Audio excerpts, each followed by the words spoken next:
Good morning students. आज हम करेंगे क्लास 10th का जो आपका सेकंड यूनिट है magnetic effect of electric current, उसका जो सेकंड वीडियो है वो करेंगे। ठीक है।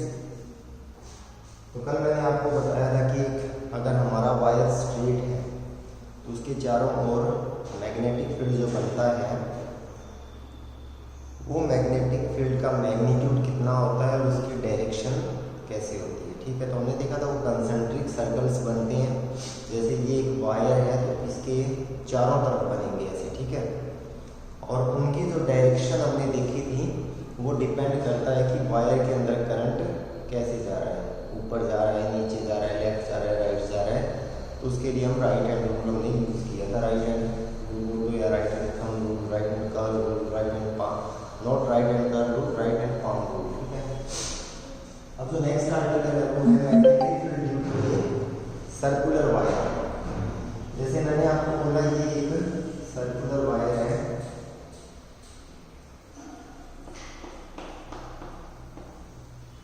और यहां से करंट गया इसके अंदर ऐसे। ठीक है।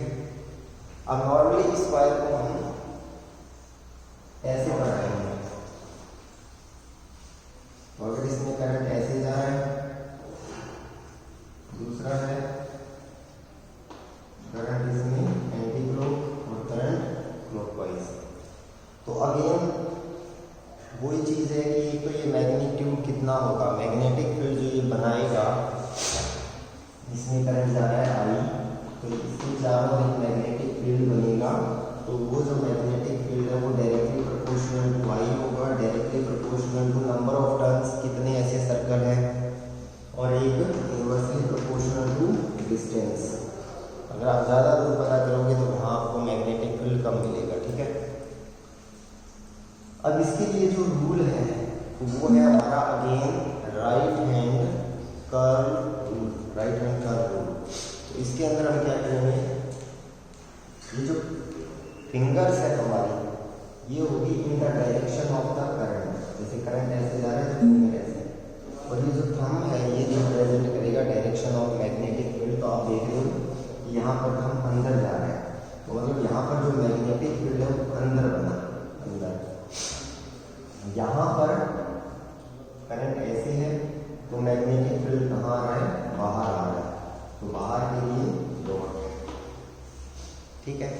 Right hand curl rule, curl किधर, उंगलियां किधर रखनी है, जहाँ पे करंट जा रहा है, और थंब क्या रिप्रेजेंट करेगा, डायरेक्शन ऑफ द।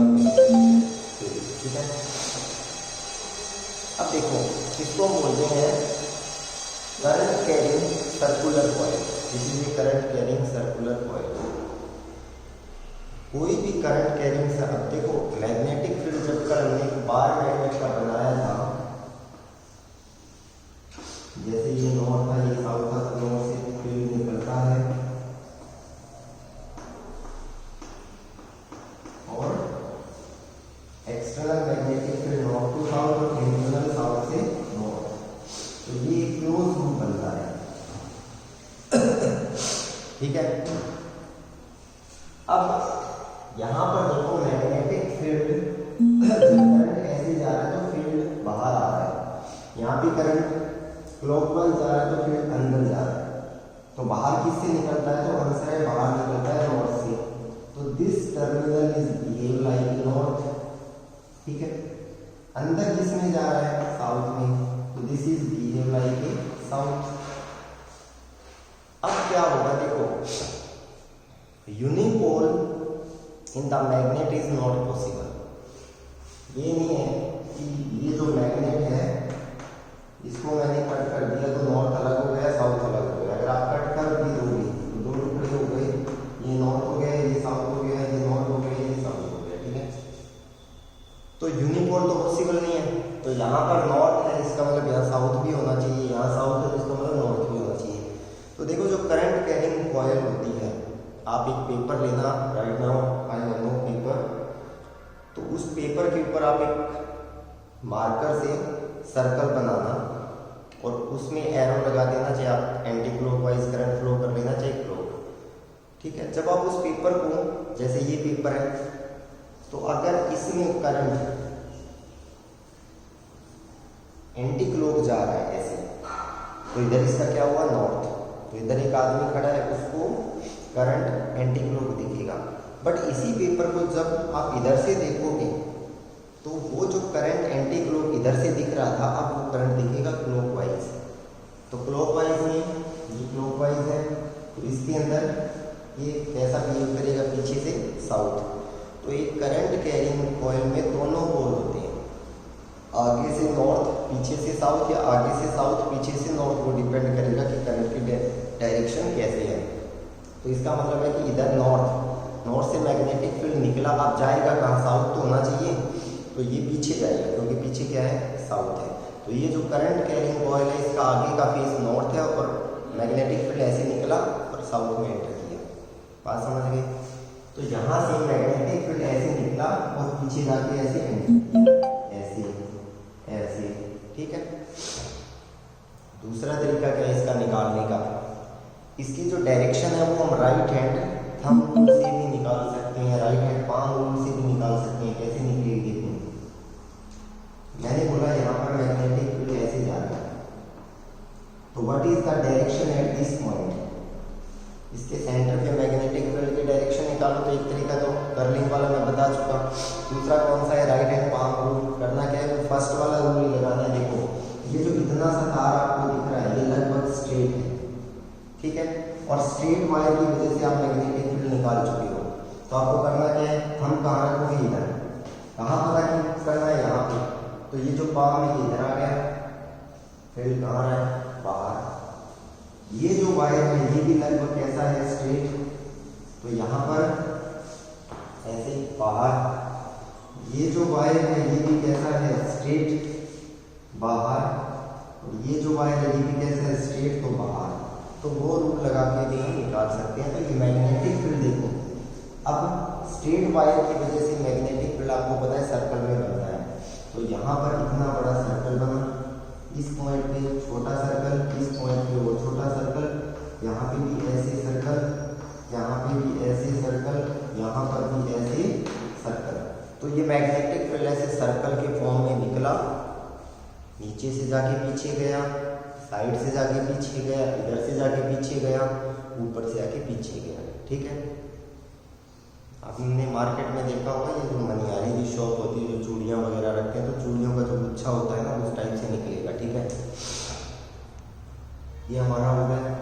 तो अब थोड़ा ध्यान से देखो, बार मैग्नेट में भी ये प्रॉपर्टी है, north south close loop, this is also a close loop. तो एक current carrying circular coil is behave like a bar magnet. याद रखो, हम मान सकते हैं कि ये जो करंट कैरिंग सर्कुलर कॉइल है इसके अंदर एक छोटी सी बार मैग्नेट है, ठीक है। तो ये current carrying circular coil is behave like a bar magnet. यहाँ तक हुआ हमारा, ठीक। अब जो नेक्स्ट आर्टिकल है वो ये है कि एक होता है सोलेनॉइड। क्या होता है सोलेनॉइड? तो देखो ये कॉइल है, मैं ये ऐसा, इसको हम बोलते हैं सोलेनॉइड। यहाँ से करंट गया तो यहाँ से करंट ऐसे नीचे आया, इधर से ऊपर गया, फिर यहाँ से नीचे आया, इधर से ऊपर गया, यहाँ से नीचे आया, इधर से ऊपर गया। तो ये सोलेनॉइड की वन टर्न बोली जाएगी, एक टर्न। जैसे इसमें 1 2 3 4 5 6 7 टर्न है, ठीक है। तो ये जो एक टर्न आपको दिख रही है, यहाँ से नीचे गया, यहाँ से ऊपर गया, तो ये क्या है, तो ये चीज़ है। बात समझ गए?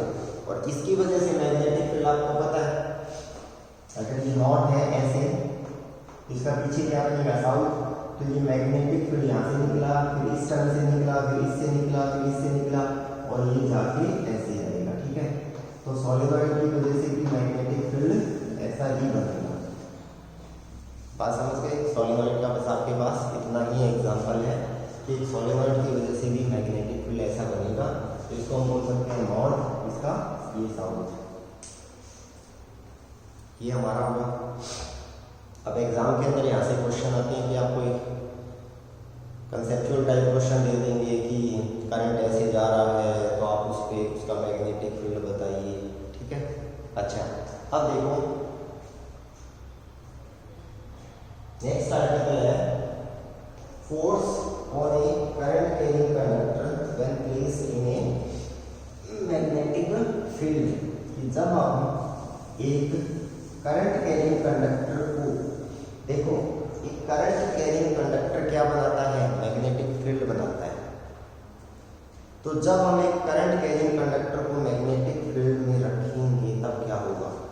तो नेक्स्ट आर्टिकल है force on A current carrying conductor when placed in an external magnetic field. उसका खुद का नहीं होना चाहिए, एक्सटर्नल मैग्नेटिक फील्ड। तो अब करंट कैरिंग कंडक्टर एक बार मैं नहीं बताता आपको, force on a charge particle कर लो, force on a charge particle. जैसे मैंने आपको बोला ये मैग्नेटिक फील्ड है, ऐसे किसी ने बनाया होगा। जब इस मैग्नेटिक फील्ड के अंदर एक चार्ज पार्टिकल एंटर करेगा, charge particle like an electron, proton, ठीक है, तो क्या होगा, तो आंसर है उसके ऊपर एक फोर्स लगेगा।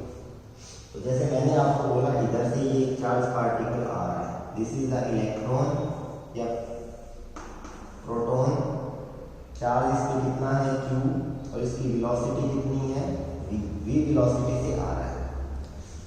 तो जैसे ये मैग्नेटिक फील्ड के अंदर एंटर करेगा इसके ऊपर क्या लगेगा, एक फोर्स लगेगा। देखो वो जो फोर्स है वो डायरेक्टली प्रोपोर्शनल होगा q के, डायरेक्टली प्रोपोर्शनल होगा v के और डायरेक्टली प्रोपोर्शनल होगा b के।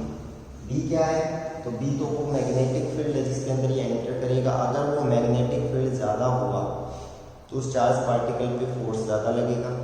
अगर उस चार्ज पार्टिकल की वेलोसिटी ज़्यादा है तो भी उसमें फोर्स क्या लगेगा, कम। जैसे दो चार्ज पार्टिकल आ रहे हैं, एक की वेलोसिटी कम है एक की ज़्यादा है, तो जिसकी वेलोसिटी कम है उस पर फोर्स कम लगेगा, जिसकी वेलोसिटी ज़्यादा है उस पर ज़्यादा। और एक ही जो चार्ज पार्टिकल है इसके ऊपर चार्ज कितना है, अगर चार्ज पार्टिकल के ऊपर चार्ज कम है, ठीक है, तो फोर्स कम लगेगा, ज़्यादा है तो ज़्यादा लगेगा।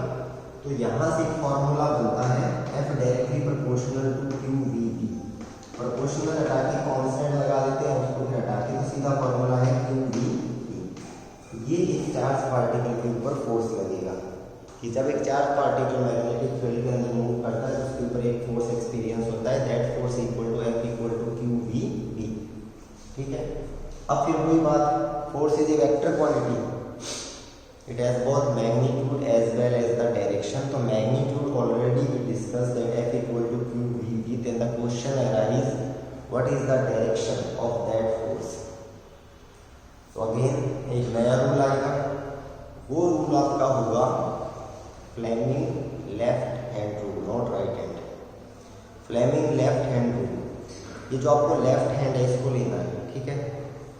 फर्स्ट ये तीनों फिंगर आपकी राइट एंगल होनी चाहिए, ये दोनों राइट एंगल है, ये दोनों राइट एंगल है और ये दोनों भी राइट एंगल है। तो जिधर मैग्नेटिक फील्ड है उधर आपको इस फिंगर को रखना है। जैसे मैग्नेटिक फील्ड इधर है तो ये फिंगर आपने इधर की, चार्ज पार्टिकल ऐसे जा रहा है तो ये जो फिंगर है मिडिल फिंगर, ये देगी velocity of charge particle, motion of the charge particle. तो चार्ज पार्टिकल कहाँ जा रहा है, ऊपर जा रहा है, तो देखो ये तो इधर ही रहनी चाहिए, ऐसे ऊपर कर दिया मैंने, तो चार्ज पार्टिकल पे फोर्स कहाँ लगा, अंदर की तरफ। तो ये जो चार्ज पार्टिकल देखो इधर मैग्नेटिक फील्ड है और ये जो चार्ज पार्टिकल ऐसे आ रहा है ऐसे अंदर मुड़ जाएगा, ठीक है। अब चार्ज पार्टिकल ऐसे, देखो मैग्नेटिक फील्ड इधर, चार्ज पार्टिकल ऐसे आ रहा है नीचे से ऊपर, तो मैग्नेटिक, या मैं सिमेट्री के हिसाब से फिंगर के हिसाब से कर देता हूँ, मैग्नेटिक फील्ड इधर, फिंगर आपकी तरफ है तो चार्ज पार्टिकल इधर आ रहा है, समझ गए। तो फोर्स कहाँ लगा, उसके ऊपर फोर्स लगा। तो ये जो चार्ज पार्टिकल आ रहा था ये ऐसे हो गया ऊपर की तरफ। तो अब इस फिंगर को कहाँ करना पड़ेगा, ऊपर, ये नहीं हिलनी चाहिए, ये इधर, तो ये फिंगर ऊपर हो गई। अब ये जो चार्ज पार्टिकल ऊपर जा रहा था तो फोर्स कहाँ लग रहा है, थंब को देखो, thumb represent the direction of force. तो अब ये चार्ज पार्टिकल जो ऐसे जा रहा था ये ऐसे हो गया, समझ गई।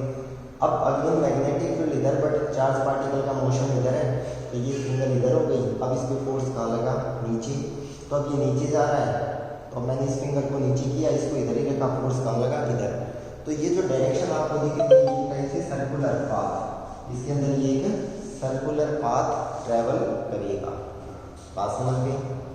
तो force on A current carrying force on a charge particle when it is place in a magnetic field, उसका मैग्नीट्यूड होता है F=q/v एंड डायरेक्शन हम निकालते हैं फ्लेमिंग लेफ्ट हैंड रूल से। यहाँ से पेपर में क्वेश्चन डेफिनेटली आएगा कि आपको दे देंगे कि मैग्नेटिक फील्ड नीचे से ऊपर है, एक चार्ज पार्टिकल ऐसे आ रहा है, तो बताओ वो किधर मुड़ेगा, ईस्ट वेस्ट नॉर्थ साउथ। ठीक है, तो आज का आपका होमवर्क ये है कि यहाँ तक आपको अच्छे से इसको प्रैक्टिस करना रखेंगे।